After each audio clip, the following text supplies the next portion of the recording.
തലസ്ഥാനത്ത് ആരും അത്ര ശ്രദ്ധിക്കാതെ പോയ ഒരു വായനാ കേന്ദ്രമുണ്ട്.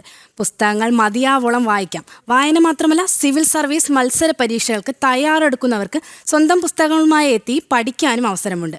അതും കാടിൻ്റെ തന്നെ അന്തരീക്ഷത്തിൽ. കണ്ടുവരാം തൈക്കാട് ഫോറസ്റ്റ് സെൻട്രൽ ലൈബ്രറിയിലെ കാഴ്ചകൾ. ഏകദേശം 109 വർഷത്തെ പഴക്കമുണ്ട് ഫോറസ്റ്റ് സെൻട്രൽ ലൈബ്രറിക്ക്.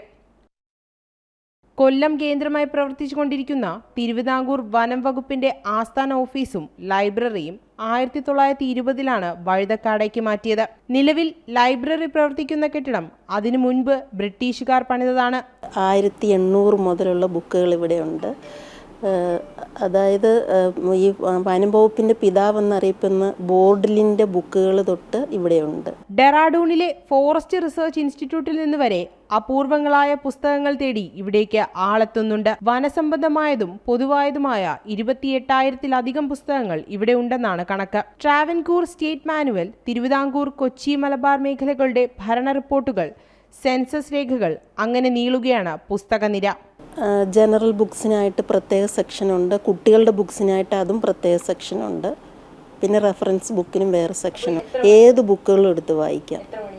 5:15 വരെയാണ്. നമ്മളിപ്പോൾ അത് സമയം കുറച്ച് എക്സ്റ്റെൻഡ് ചെയ്യാൻ ആലോചിക്കുന്നുണ്ട്. രാവിലെ 10:15 മുതൽ വൈകിട്ട് 5:15 വരെ. ഫോറസ്റ്റ് ലൈബ്രറിയിൽ ഇരുന്ന് പഠിക്കുന്നതിന് പ്രത്യേക പണമൊന്നും നൽകേണ്ടതില്ല എന്നതാണ് മറ്റൊരു സവിശേഷത. രാവിലെ 10:15 മുതൽ വൈകുന്നേരം 5:15 വരെയാണ് പ്രവർത്തന സമയം. ചന്ദനത്തണൽ എന്ന വായനാമുറിയും ലൈബ്രറിയിലെ അകത്തെ കാഴ്ചകളും കാടിന് സമാനമാണ്. തുടക്കത്തിൽ ഫോറസ്റ്റ് ജീവനക്കാർക്ക് മാത്രമായിരുന്നു ലൈബ്രറിയിൽ ഇരുന്ന് വായിക്കാനുള്ള അവസരം. കഴിഞ്ഞ വർഷം ഡിസംബർ മുതൽ ലൈബ്രറി നവീകരിച്ചതിന് ശേഷമാണ് പൊതുജനങ്ങൾക്കായി തുറന്നുകൊടുത്തത്. ജനം, തിരുവനന്തപുരം.